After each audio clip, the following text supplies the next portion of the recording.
All right, so tonight we are learning the teachings of Reb Tzadok HaKohen on Parshat Tetzaveh. And so we're going to learn tonight about the difference between Moshe and Aaron. What's unique about this parsha is that Moshe Rabbeinu doesn't appear. The Moshe Rabbeinu, that this is the one parsha since from when Moshe is born until V'das Bracha, until he dies. So this is the one parsha that Moshe's name does not appear in the Torah, and so this is something which is noted by the Baal Torah. Baal Torah says that this is actually a response to the fact that Moshe Rabbeinu, after the sin of the golden calf, so he says that please forgive the Jewish people, and if not, so macheni na mesifrecha, so erase me from your book. And Baal Torah says that even though he did forgive them, but the fact that he said macheni na mesifrecha, that it was like some kind of curse that had to somehow be actualized, and so his being erased from the book was expressed in this week's Parshat Tetzaveh.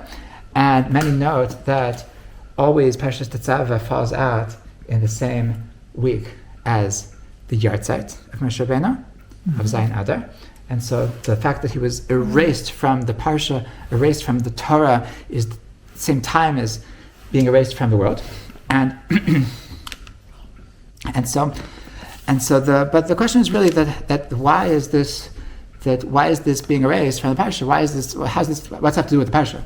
So what's have to do with the topic? Like, why of all parshas that he just said stam, he just said I don't know, or just erase me from your book, and Hashem worked it out that it should be in this parsha. It must be that there has to be some connection to the parsha, that of all the parshas that Hashem picked, that this is the parsha that he would make the most sense to erase him from.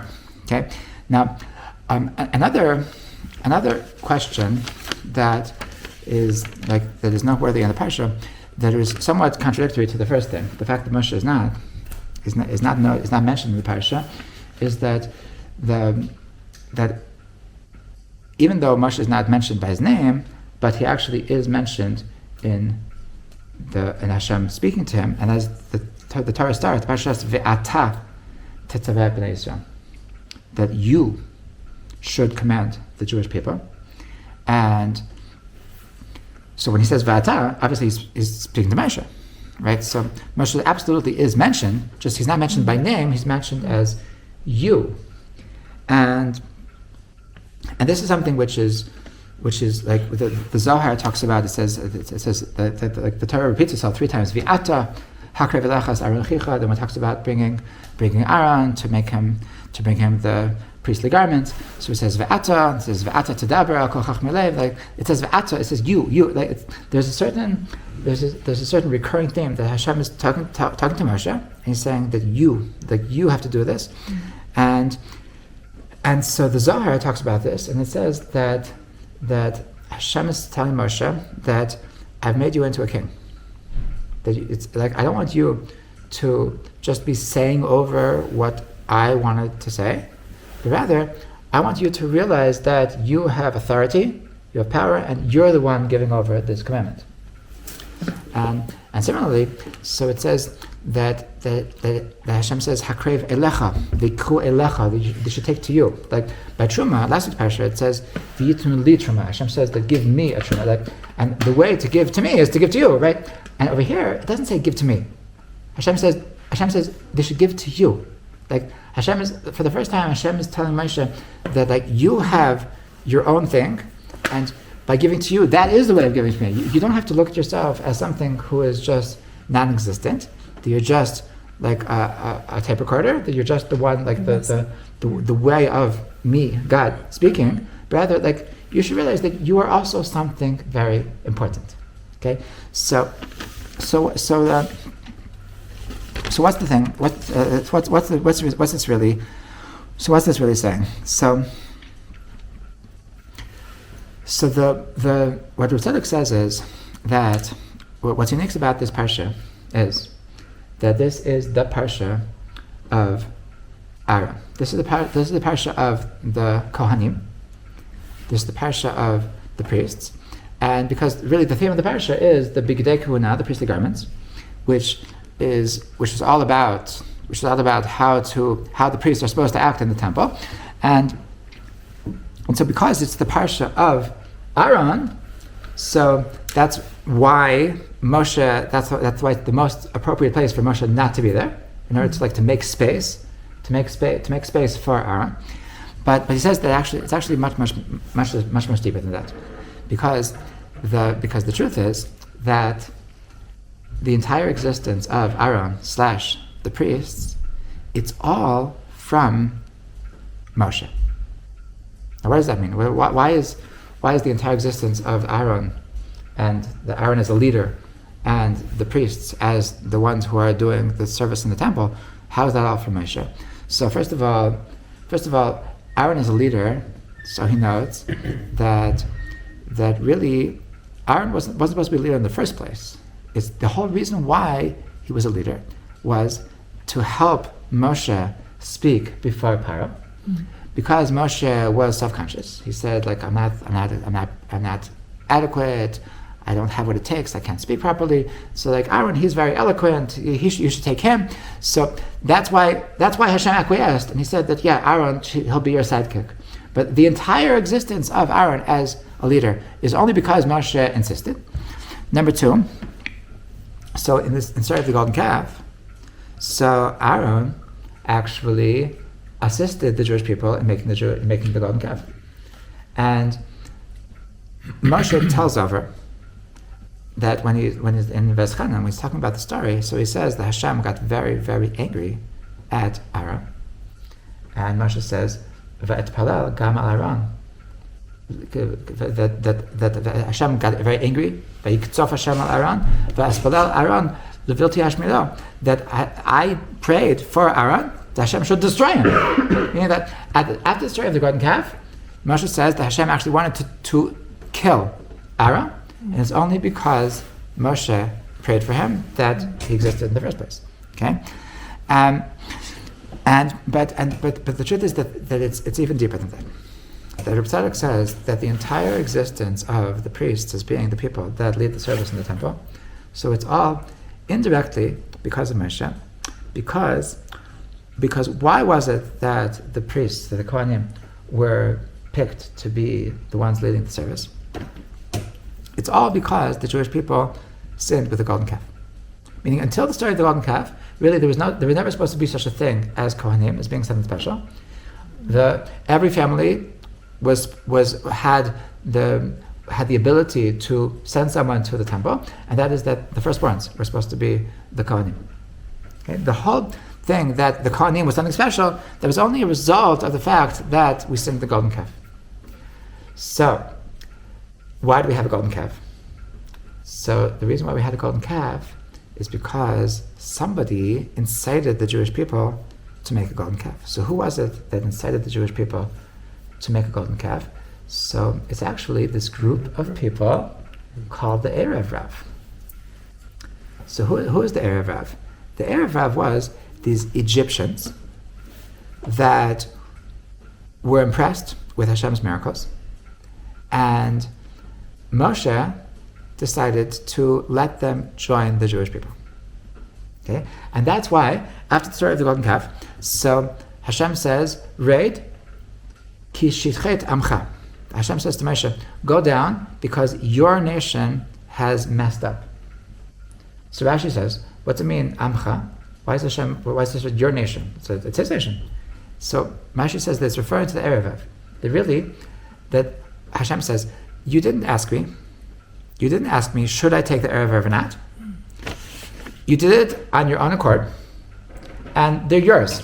They're your responsibility, and they messed up, and they caused the Jewish people to sin. They caused the Jewish people to make this golden calf, so they're yours. So the entire sin of the golden calf was because of the Erev, and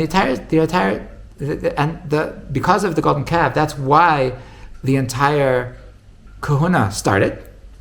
So that's why the entire existence of the Kohanim as being something special is all indirectly as a result of Moshe, because it's only because of Moshe that they had the golden calf. That's why Kohanim started. So that's why in the mitzvah that's all about, in the Parsha that's all about Aaron, which is this Parsha, which is all about how to give honor to the Kohanim, how to give the priestly garments, etc. So that's why that's the most important. That's the place where Moshe Rabbeinu is not present. Okay, so he takes this a step further. When we say that this is the Parsha of the Kohanim, so the truth is that most of the Parsha is about the priestly garments, but the very first paragraph in the Parsha is not about the priestly garments. The very first paragraph is about bringing oil for the menorah. So now, this is actually also something which is very special for the Kohanim, because it's the Kohanim. It is Aaron and Kohen that it was his job to prepare the menorah every day. And there's a very beautiful midrash in Parshat Va'aleischa talking regarding the menorah, that it goes like this: that why is it that the Parsha of the menorah comes right after the sacrifices of the princes, of the Nesiim? In Parshat Nasai, so there's a whole list of all the Nesiim, all the princes of every tribe. They brought a certain amount of sacrifices to the temple, and right after that, so then we have the Parsha of the menorah. So Rashi brings that there's a midrash that says that when Aaron saw all the princes bringing these sacrifices to inaugurate the temple, so it says Chal Shel Daita, that he had a certain, he was really sad. He was really down, and Hashem wanted to support him. Hashem wanted to cheer him up, and he said, Aaron, don't worry.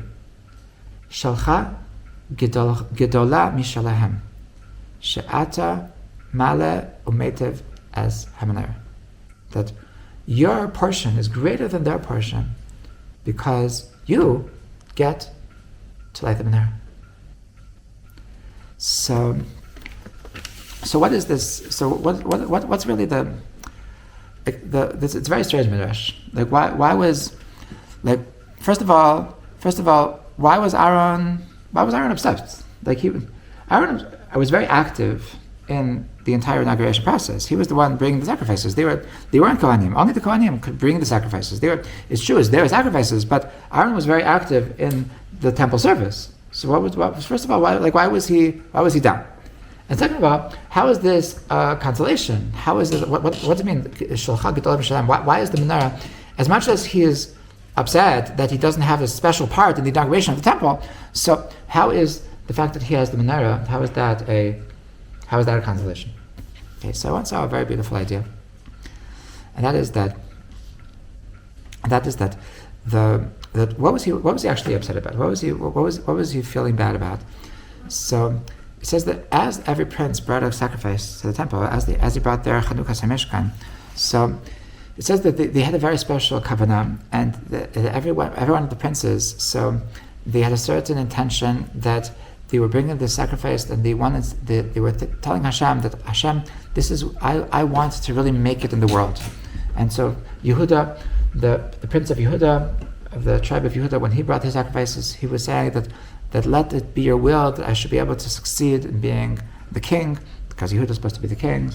And when the tribe of Yisachar, when they were bringing their sacrifices, they were really saying to Hashem, please let it be your will that I should be able to fulfill my mission in being the ones that learn Torah in the world. And the tribe of Zevulun, so when they were bringing their sacrifices, they were asking Hashem, let it be your will that I should be able to really embody my job as to be able to support Torah, to be able to have parnasa. And so Aaron, when he saw I saw every tribe had their thing, had their place in life, their place in the world. That this is where I hang my hat.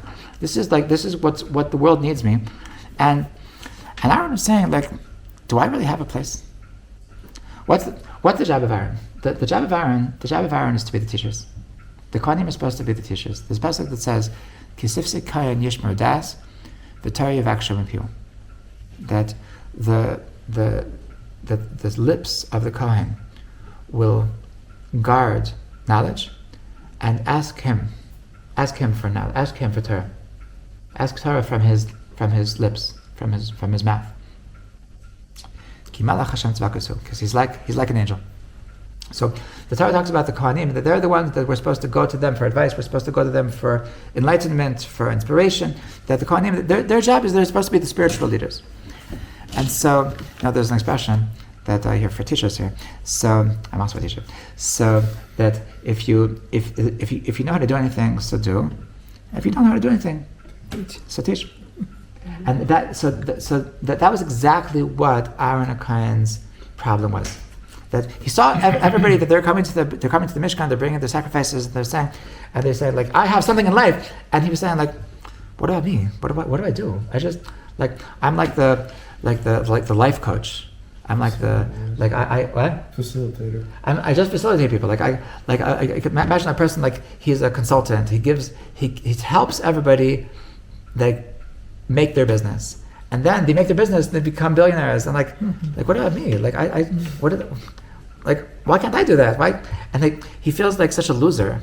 Like everybody else is making it in life, and I'm just the one that helps them make it in life. So this is what Hashem was telling him, that don't worry, calm down. Shalcha gedola mishalahem. That your portion is actually greater than their portion. She'ata malev u'meitav esmner. That you know what your job is? Your job is that you're the one that lights everybody else up. And that's actually greater than the people that are doing it, because if it wouldn't be for you, they wouldn't do it. So your portion of the fact that you're able to light them up is actually a greater portion than their portion.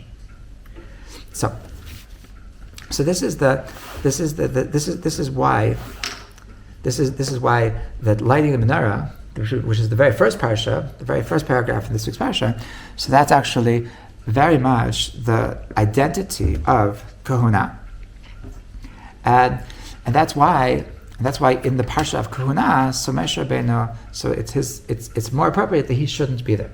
Now, why is this the place that the Moshe Rabbeinu shouldn't be there? So we said that Tzadok says that Moshe Rabbeinu messed up. It's all because of Moshe that Aaron existed, that the priestlyhood existed, because Moshe, he is the one that decided to accept the Erev Rav. Okay, so now, is this the Moshe Rabbeinu? So he saw these people, and they said, "We love you guys." You see these Koreans singing Havana Gila, like Hatikva, we love you guys. We're your best fans. So Moshe Rabbeinu said, "Wow, that's so amazing. They've been trying to kill me for 400 years. It's the first time somebody likes me. Yeah, for sure. Yeah, come. Yeah. We love you." And so it's not so clear. Was Moshe right or was Moshe not right? So we see clearly that Rashi says, Hashem says that you didn't ask me, you did that on your own accord. But was it a good idea or was it a bad idea? So this is something which is actually not so clear. It seems to be a dispute between the different commentaries. As how the Sfas Emes says, the Sfas Emes writes that when it says that that Hashem promises that after we leave Egypt, we're going to leave with a great wealth. So the Sfas Emes says, you know what the great wealth is? The great wealth is we brought the Erev Rav. Even though they messed us up, but the fact that we brought them, that was a great wealth. But on the other hand, there's a Gemara that says that there's three things that Moshe Rabbeinu did on his own accord, and Hashem agreed with him. Hashem thought it was a good idea. First of all, the fact that the Moshe broke the tablets. Second of all, that he separated from his wife, and third of all, that he waited a day before the day of receiving the Torah. These are the three things that Moshe did on his own accord. That Hashem, it says that Hashem agreed with him. Hashem said that was a great idea. I didn't tell you. I wanted you to think of it yourself, and I'm happy you thought of it yourself. It doesn't say that. It doesn't say that about the Erev Rav. Okay, so it sounds like, on the other hand, we never found that Hashem punished him for doing it. We don't see that it was a sin. So it seems like this. It's just like this gray area that Hashem didn't have an opinion. Hashem wouldn't have done it himself, but if you did it, I'm not going to say anything. So it seems like Reb Tzadok is taking the approach that it was actually a mistake. It was actually a mistake for him to do it, because ultimately they're the ones that caused the golden calf, and that's horrible. It's horrible that we did a golden calf. And if it wouldn't have been for the Erev Rav, then we wouldn't have had the golden calf. So there's we can objectively say that it's a mistake that he accepted the Erev Rav. And so what was the mistake? What was the mistake of Moshe Rabbeinu when he accepted the Erev Rav? So why was it that these people were trying to join the Jewish people? So they saw the miracles of God, they saw the greatness of God, they saw the power of God, and they were impressed. They saw the 10 plagues, and they said like, "Whoa, he's so awesome." Now, is that actually a legitimate reason to be Jewish? If the reason why you want to be Jewish is because God is so powerful, so is that actually a legitimate reason to be Jewish? So the Vilna Gaon says that the Erev Rav is actually a very horrible thing that happened to the Jewish people, and he says that at the end of times, so one of the biggest problems that we're going to have is the problems of the Erev Rav. And what's the problem of the Erev Rav? The problem of the Erev Rav is that they always sympathize with our enemies. Okay, so the Jewish pro-Palestinians, that is the modern day Erev Rav, and because they don't actually sympathize with the fact that the Jews are a chosen nation, that there's something amazing about being Jewish. They just say like, oh, well, God is the strongest, so I want to be on his team. So if being on his team means that I have to be Jewish, so I'll be Jewish. But like, there's never this acceptance that there's something that the Jewish nation is actually the chosen people. There's actually something amazing about them. It's actually that to be Jewish means to say there's something amazing about being Jewish. Not just that like, well, I want to be on the winning team. I want to be on the stronger team. I don't want to be the loser. So that was the problem of the Erev Rav, that their motivation was simply because the God was strong, the God was able to do miracles, and they never had this place inside of them that actually understand there's something amazing about being Jewish. So on the outside though, so they were very excited. They were saying, "Yes, Moshe, please convert us. We want to be Jewish. We're dying to be Jewish." So what was Moshe Rabbeinu's problem? Moshe Rabbeinu's problem was that he looked a little bit on the superficial level. That on the outside, so the Erev Rav were really legit, and he didn't see deeper into their hearts that actually they didn't really see anything beautiful about being Jewish.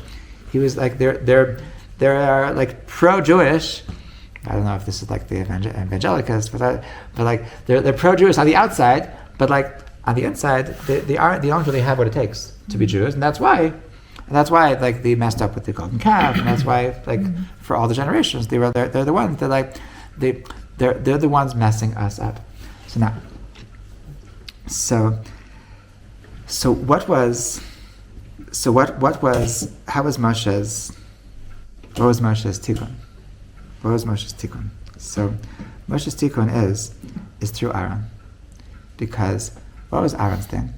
Aaron's thing is that he was the opposite of Moshe. Aaron's thing was that he was the least superficial person. He was the worst. He was the least external person, and because it says that the Aaron's thing was that when he would see the biggest sinners, he was that he loved every Jew, and he was a Kiruv star, that he knew how to bring everybody back to Hashem, and the Midrash says how he did it. The Midrash says that he would see somebody that's like completely off the derech, and he would just like give him a hug and start talking to him and start hanging out with him, and then like this guy would like come home that day and tell his wife, like, "You'll never believe who I met today, Aaron HaKohen." and she would say like, you're serious? Like, yeah, he knows that you smoke on Shabbos, yeah, I promise he knows. Like, I didn't even put it out when I was in front of him, and he told me that like whenever I want to hang out, like just give me his number, and he's like really down to hang out with me, and so he would start thinking, that's really cool. I would love to be Aaron Cohen's bestie. Like that's like, and then I started thinking, I'm not sure, like, if I'm going to be Aaron Cohen's best friend, like, does it really make sense that I'm like, at least I should like put on the kippah when I hang out with him, right?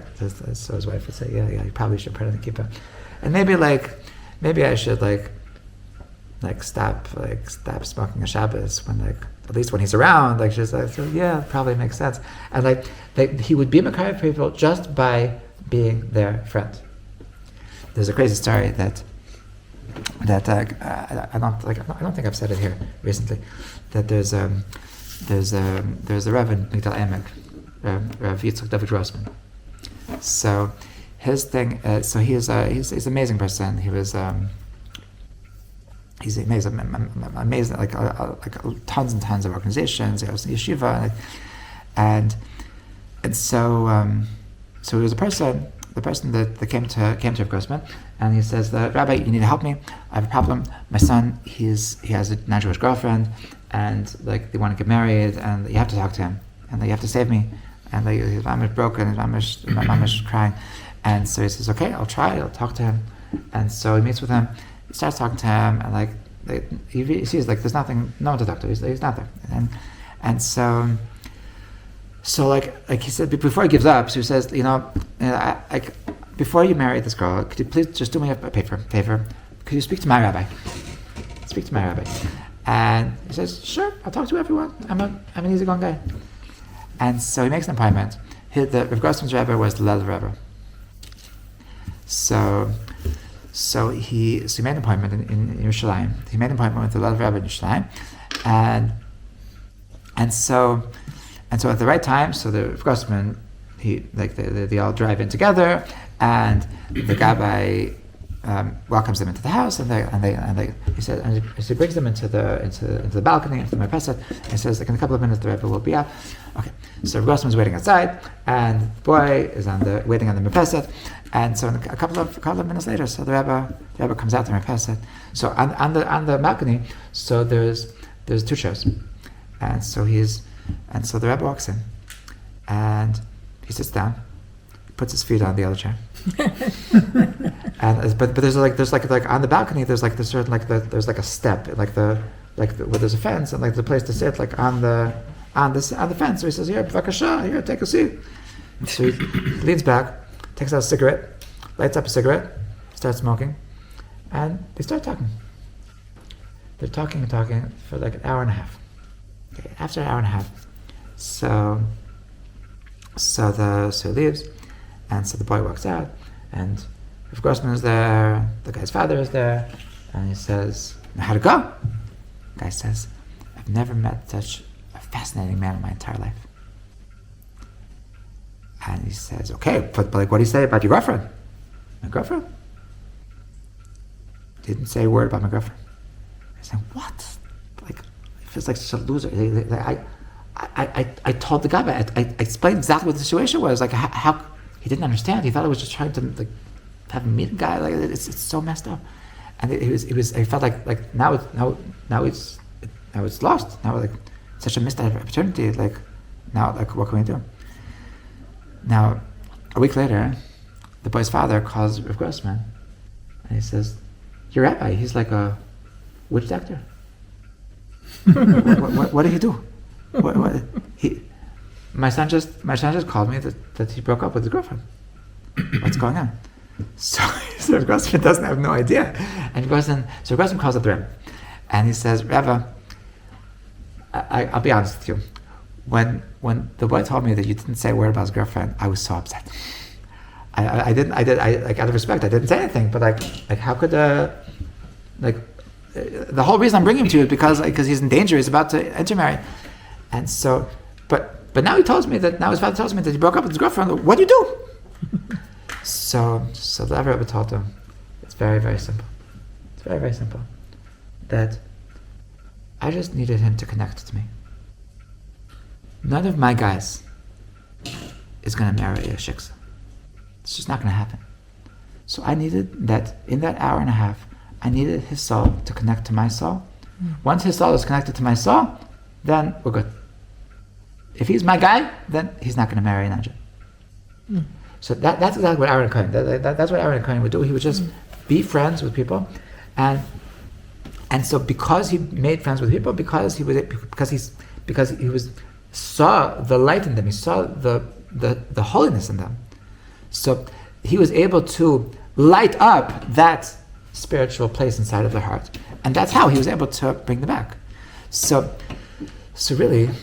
Aaron was actually the complete opposite of Moshe. Moshe, he was the one that saw the opposite. He saw the external, he saw the outside. He saw that people like on the outside were really all into it, but on the inside, they actually weren't motivated. And Aaron, he was the complete opposite. That people on the outside looked like the complete losers, but he saw that there's no such thing. That on the inside, they're burning with fire. That that their soul is still there. It could be that it's covered up. It could be that it's quiet. But I see an amazing, beautiful soul, so holy, so pure, so precious. So it's like there's no such thing as a person that's not there, and so that's what Aaron Cohen, that's what he represented. So, and this is why that the oil at the beginning of this parsha, the oil of lighting a menorah, so that is what personifies Aaron Cohen. Like that is his whole thing, is to light up souls. That his thing is to light up souls, and so this is what the Aaron's parsha is all about. Is about the existence of kahuna, the existence of Aaron as a bichlal, as a leader, and the kahuna. The priest as being the kohanim as being the people doing the avodah in the Mikdash. It's all because of the mistake of Moshe. It's all about, are we going to look at the superficiality? Are we going to look at the outside, or are we going to look deeper? So this parsha, it's all about that Moshe Rabbeinu is finding his tikkun. Moshe Rabbeinu is finding his tikkun, and Reb Tzadok brings from his Rebbe, the Ishbitzer, that when it says that Moshe Rabbeinu says that erase me from your book, so you know what it really means. So he says that there's a Gemara in Bava Kama. It says Kol ha'maisar nafshay al divrei Torah ein omrim Torah mishmai. A person that risks his life on a certain element of teaching, a certain teaching. A person risks his life to give over a certain teaching, so you don't say over that teaching in his name. Okay? So, it's a very strange statement. It's a very strange statement of Chazal. But the Ishbitzer says, you know what it really means? That when a person is mersa nefesh, when a person risks his life, so then he's connecting to a higher place. Then he's connecting to the source of all knowledge. And then because he was connecting to the source of all knowledge, so the truth is that it's not you speaking, it's actually God himself speaking. So if a person is going to risk his life on something, so then it's like, if you think about it like in the practical terms, it means what's better? If people say I once heard from Rabbi so and so, or what are you talking about? But everybody knows that the halacha is so and so. So, ein omer halacha mishmai, when it says that you don't say that the halacha in his name, it means that it's not just the Rabbi so and so said it. It's that's what it is. It's coming from the source. It's when you're not saying it in his name, that's actually a way of you're becoming just part of the tradition. You're becoming part of what it is. Okay. So now coming back to Moshe Rabbeinu. So Moshe Rabbeinu said after the sin of the golden calf. So Moshe Rabbeinu said that Hashem, you need to forgive them. If you don't forgive them, so I want you to erase me from your book. So the Ishbitzer says that the Gemara really says that when it says Mechein HaMesifrecha, which book is it talking about? The Gemara says it's talking about that on Rosh Hashanah, so Hashem has different books. He has the book of life, he has the book of death. And Moshe Rabbeinu was saying that if you're not going to forgive them, so Mechein HaMesifrecha, I want you to erase me from the book. I don't want to exist. He was saying that I cannot exist if I'm not going to succeed in my job as to be the person who's the defendant of the Jewish people. If I can't defend the Jewish people properly, so then I don't deserve to exist at all. That was what it took. That was Mesiras Nefesh. That element of Mesiras Nefesh that Moshe Rabbeinu was saying that I'm going to give up everything for the Jewish people. So because he gave up everything for the Jewish people, so that's why Ein Amir Divrei Torah Mishmarim. That's why his name was erased. That's his not being in this parsha was Hashem's way of saying that you have elevated yourself to the place that it's not about you anymore. It's all about that you're just being my messenger. And the counterintuitive thing is that that's why it says ve'ata tetzaveh. And this is called that you are existing. And this is the same teaching that Aaron HaKohen didn't understand. Aaron HaKohen was having trouble with. They're like, what about me? What about me? Like, my entire life is that I'm helping other people. But what about me? And Hashem says, Shalcha gedalim mishalahem. That no, what you're doing is even greater. You don't need the fanfare. You don't need to be the CEO. The fact that because of you, everything is happening. So your share is greater than their share. And so that's what Hashem was telling Moshe Rabbeinu. That you got it. You got it. That the entire kahuna, it's all because of you. It's all because of you. It's all because of you. Because shlach l'miyat tishlach. Because you're the one. Because you insisted that he should be. It's because you davened for him. It's because of indirectly because of the erev. That the entire kahuna. It's all because of you, and that's perfect. That the fact that you're able to cause other people to light up, to cause other people to have the spotlight. So that's beautiful. That's greater than what they're doing because it's because of you. So your portion is actually greater than their portion. And the truth is that it's actually greater because when you have fanfare, so then everybody there's a certain amount of ego. There's a certain amount of not truest motivations. And when you're the ones behind the scenes, so then it's actually the purest. It's actually the most beautiful. So this is actually what this parsha is all about. The parsha is that Moshe Rabbeinu is finding his tikkun.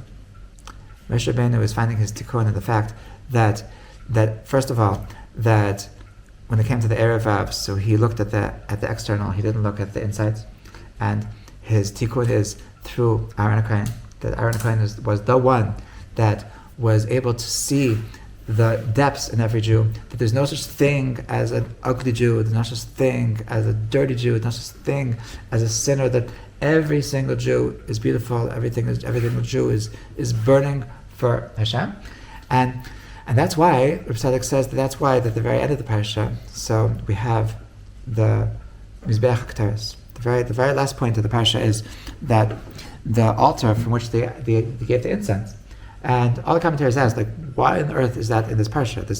It's so out of place that it should have been Parshat Truma. Parshat Truma is all about building the vessels of the Mishkan, and Parshat Tetzaveh is about the priestly garments. Why after all the priestly garments it talks about the altar for the Ketores? So Tzadok says because what's special about the Ketores? What's special about the incense?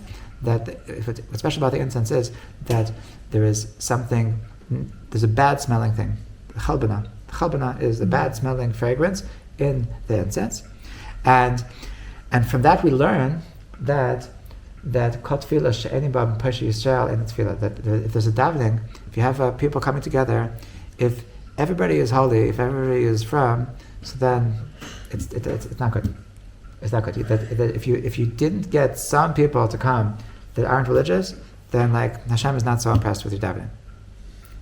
And that the Ketores is precisely the personification of what Aaron HaKohen represented. That he was the one that saw that to take in the people that on the outside don't look so holy. That he was the one who to see beyond it. So that every single Jew shines. Every single Jew is beautiful. To bring them in, and when you bring them in, so then everybody else is so much shinier. That the other people can't shine without the shininess of the Chalbana, without the shininess of the people that are only on the inside but not on the outside. So this really is Moshe Rabbeinu's tikkun.